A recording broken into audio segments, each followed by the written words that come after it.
Le canot, c'est l'embarcation idéale pour bien profiter de l'été sur nos lacs et nos rivières. Voici nos meilleurs conseils pour bien préparer votre expérience. La première étape, c'est de choisir son partenaire. Ne partez jamais seul. Ensuite, il faut choisir son itinéraire. Donc, il faut que tout le monde soit très à l'aise avec l'itinéraire choisi, avec la distance et la difficulté. Si vous n'êtes pas à l'aise, c'est maintenant le moment de l'exprimer. Sur le site Web, vous allez toujours pouvoir trouver une carte pour bien choisir vos itinéraires. Ou en cas de doute, vous pouvez toujours demander à un préposé. Avant de s'éloigner sur l'eau, c'est important de bien maîtriser son canot. L'idéal, c'est de suivre une formation avec un moniteur certifié, comme ceux de Canot Kayak Québec. Sur certains parcours, il arrive qu'on doit faire du portage. Le portage, c'est des chemins qui nous permettent de passer d'un lac à un autre ou simplement à éviter des rapides. Portez toujours des chaussures d'eau ou des espadrilles avec une semelle adhérente. Il y a plusieurs risques lorsqu'on fait du portage. Il peut y avoir des roches glissantes, des arbres dans le chemin et en plus, on traîne une charge lourde.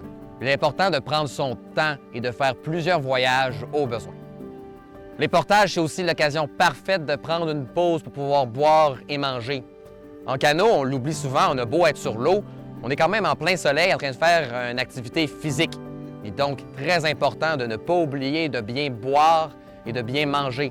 Évidemment, on a besoin de toute sa tête. Partez jamais sur l'eau sous l'influence de l'alcool ou de drogue. Lorsqu'on part en canot pour une journée ou moins, il est très important d'apporter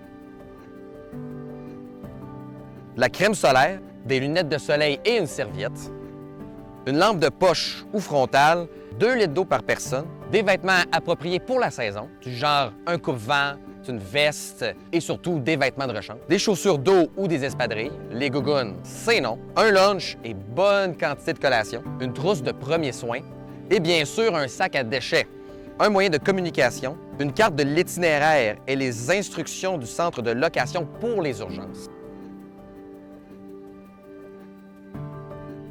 Idéalement, on met tout ça dans un sac étanche pour éviter qu'il soit mouillé. Les plans d'eau, ça peut changer rapidement selon la météo. Si vous êtes sur une rivière, le débit de l'eau peut changer d'une journée à une autre. La pluie, le vent, c'est toutes des choses qui peuvent transformer une simple sortie en une aventure très compliquée. Il est donc important de vérifier la météo avant sa sortie. Il existe de nombreuses ressources sur le web pour vérifier la météo. Habituellement, on trouve aussi un bulletin météo dans les centres de location. L'été, des orages, ça peut survenir rapidement. Surveillez bien le ciel. Si jamais il s'assombrit, que le vent se lève puis que le lac commence à s'agiter, revenez plutôt près de la berge pour pouvoir vous mettre à l'abri rapidement. On ne traverse jamais un lac si la température est incertaine. Enfin, n'oubliez pas d'informer un proche de votre itinéraire et de votre heure de retour. Ensuite, vous l'avisez quand vous êtes revenu. Cet ange gardien pourra ainsi vous envoyer de l'aide si vous tardez à rentrer. Comme ça, vous avez l'assurance que quelqu'un peut pouvoir vous aider en cas de problème.